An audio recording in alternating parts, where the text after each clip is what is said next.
हरे कृष्णा, राधे राधे। आप सभी भक्तों का हमारे चैनल में स्वागत है। तो फ्रेंड्स, आज हम सुन रहे हैं निर्जला एकादशी की व्रत कथा। आप सभी कृष्ण भक्तों का बहुत बहुत स्वागत है हमारे चैनल में। निर्जला एकादशी एक ऐसी एकादशी है, इसे पांडव एकादशी भी कहा जाता है। एकादशी व्रत हिंदुओं में सबसे अधिक प्रचलित व्रत माना जाता है। वर्ष में 24 एकादशियां आती हैं, किंतु इन सब एकादशियों में ज्येष्ठ शुक्ल पक्ष की एकादशी सबसे बढ़कर फल देने वाली है, क्योंकि इस एकादशी का व्रत रखने से वर्ष भर की एकादशियों के व्रत का फल हमें प्राप्त होता है। निर्जला एकादशी का व्रत अत्यंत संयम संध्या है। इस युग में यह व्रत संपूर्ण सुख भोग कर अंत में मोक्ष कहा गया है। कृष्ण पक्ष और शुक्ल पक्ष दोनों पक्षों की एकादशी में अन्न खाना वर्जित माना गया है। निर्जला एकादशी व्रत का पौराणिक महत्व और व्याख्यान भी कम रोचक नहीं है। जब सर्वज्ञ वेद व्यास ने पांडवों को चारों पुरुषार्थ धर्म अर्थ काम और मोक्ष देने वाले एकादशी व्रत का संकल्प कराया था, तब युधिष्ठिर ने कहा, जनार्दन, ज्येष्ठ मास के शुक्ल पक्ष में जो एकादशी पड़ती हो, कृपया उसका वर्णन कीजिए। भगवान श्री कृष्ण ने कहा, हे राजन, इसका वर्णन परम धर्मात्मा सत्यवती नंदन व्यास जी करेंगे, क्योंकि ये संपूर्ण शास्त्रों के ज्ञानी और वेद वेदांगों के पारंगत विद्वान हैं। तब वेद व्यास जी कहने लगे, कृष्ण पक्ष और शुक्ल पक्ष दोनों पक्षों की एकादशी में अन्न खाना वर्जित है। द्वादशी के दिन स्नान करके पवित्र हो और फूलों से भगवान केशव की पूजा करें। फिर नित्य कर्म समाप्त होने के पश्चात पहले ब्राह्मणों को भोजन देकर अंत में स्वयं भोजन करें।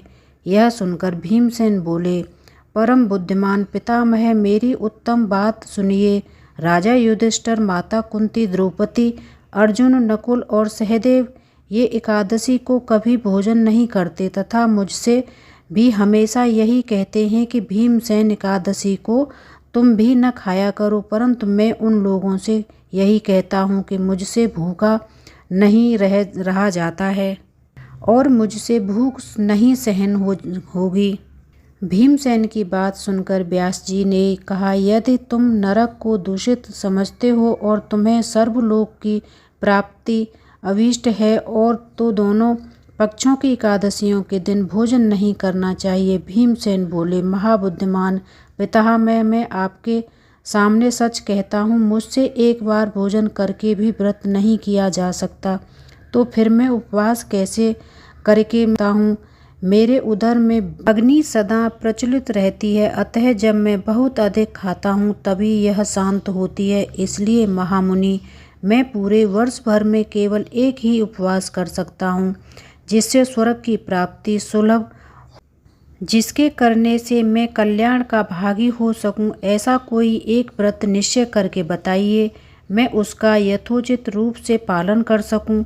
व्यास जी ने कहा, भीम, ज्येष्ठ मास में सूर्य वर्ष राशि पर हो या मिथुन राशि पर शुक्ल पक्ष में जो एकादशी हो, उसका यत्नपूर्वक निर्जला व्रत करो। केवल कुल्ला या आचमन करके ही मुख में जल डाल सकते हो, उसके छोड़कर किसी प्रकार का जल विद्वान पुरुष मुख में न डालें, अन्यथा व्रत भंग हो जाता है। एकादशी को सूर्योदय से लेकर दूसरे दिन के सूर्योदय तक मनुष्य जल का त्याग करे तो यह व्रत पूर्ण होता है, और दूसरे दिन द्वादशी को प्रातः काल में स्नान करके ब्राह्मणों को विधि पूर्वक जल और स्वर्ण का दान करें। इस प्रकार सब कार्य पूरा करके जितेंद्रिय पुरुष ब्राह्मणों के साथ भोजन करें। वर्ष भर में जितनी एकादशियां होती हैं, उन सब का फल निर्जला एकादशी के पालन मात्र से मनुष्य प्राप्त कर लेता है, इसमें तनिक भी कोई संदेह नहीं है। शंख चक्र और गदा धारण करने वाले भगवान केशव ने मुझसे कहा था कि यदि मानव सबको छोड़कर एकमात्र मेरी शरण में आ जाए और एकादशी को निराहार रहे तो वह सब पापों से छूट जाता है। और एकादशी व्रत करने वाले पुरुष के पास विशाल काय, विकराल आकृति और काले रंग वाले दंड धारी भयंकर यमदूत नहीं आते। अंतकाल में पीताम्बरी धारी स्वभाव वाले हाथ में सुदर्शन धारण करने वाले और मन के समान वेगशाली विष्णुदूत आखिर इस वैष्णव पुरुष को भगवान विष्णु के धाम में ले जाते हैं। अतः निर्जला एकादशी को पूर्ण यत्न करने उपवास और श्री हरि का पूजन करो। स्त्री हो या पुरुष, यदि उसके मेरु पर्वत के बराबर भी महान पाप किया हो तो वह सब इस एकादशी व्रत के प्रभाव से भस्म हो जाता है। जो मनुष्य उस दिन जल के नियम का पालन करता है वह पुण्य का भागी होता है।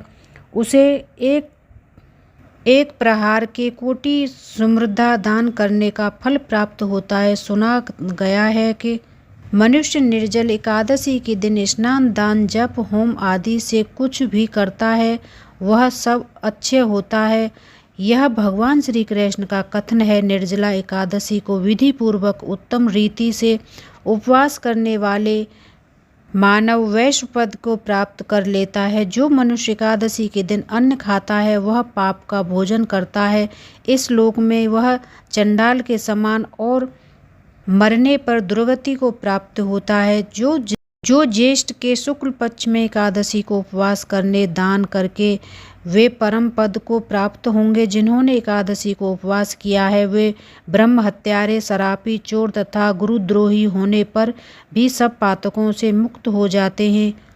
कुंती नंदन, निर्जला एकादशी के दिन श्रद्धालु स्त्री पुरुषों के लिए भी विशेष दान और कर्तव्य विहित है। उन्हें सुनो। उस दिन जल में शयन करने वाले भगवान विष्णु का पूजन और जलमयी धेनु का दान करना चाहिए अथवा प्रत्यक्ष धेनु या घृतमयी धेनु का दान उचित है।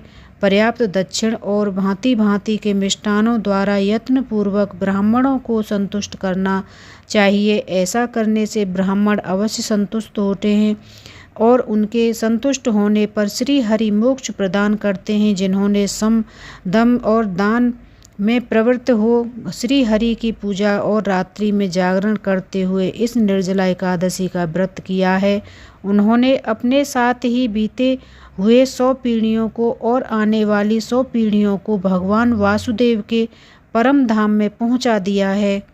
निर्जला एकादशी के दिन अन्न, वस्त्र, गौ, जल, शैव्या, सुंदर आसन, कमंडल तथा छाता दान करने चाहिए। जो श्रेष्ठ तथा सुपात्र ब्राह्मण को जूता दान करता है वह सोने के विमान पर बैठकर स्वर्गलोक में प्रतिष्ठित होता है। जो इस एकादशी की महिमा को भक्तिपूर्वक सुनता अथवा उसका वर्णन करता है वह स्वर्गलोक में जाता है। चतुर्दशी अमावस्या को सूर्य ग्रहण के समय श्रद्धा करके मनुष्य जिस फल को प्राप्त करता है वही फल उसके श्रवण से भी प्राप्त होता है।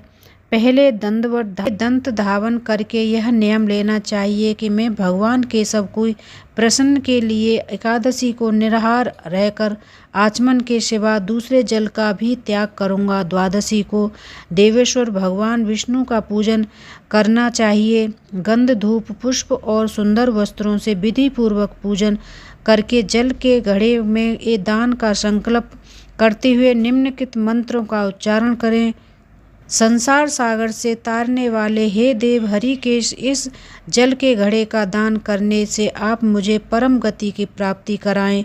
भीमसेन, ज्येष्ठ मास के शुक्ल पक्ष की जो शुभ एकादशी होती है उसका निर्जल व्रत करना चाहिए। उस दिन श्रेष्ठ ब्राह्मणों को शक्कर के साथ जल के घड़े दान करने चाहिए। ऐसा करने से मनुष्य भगवान विष्णु के समीप पहुंचकर आनंद का अनुभव करता है। तत्पश्चात द्वादशी को ब्राह्मण भोजन कराने के बाद स्वयं भोजन करें। जो इस प्रकार पूर्ण रूप से पाप नाशनी एकादशी का व्रत करता है यह सब पापों से मुक्ति को आनंदमय पद को प्राप्ति होता है।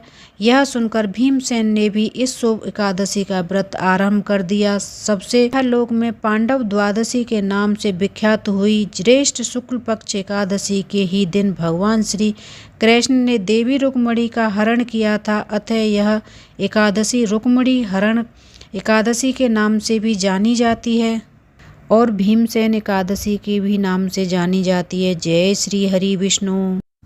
श्रीमन नारायण नारायण हरि हरि, भजमन नारायण नारायण हरि हे भजमन नारायण नारायण हरि हरि, श्रीमन नारायण नारायण हरि हरि। श्री कृष्ण गोविंद हरे मुरारी, हे नाथ नारायण वासुदेव। श्री कृष्ण गोविंद हरे मुरारी, हे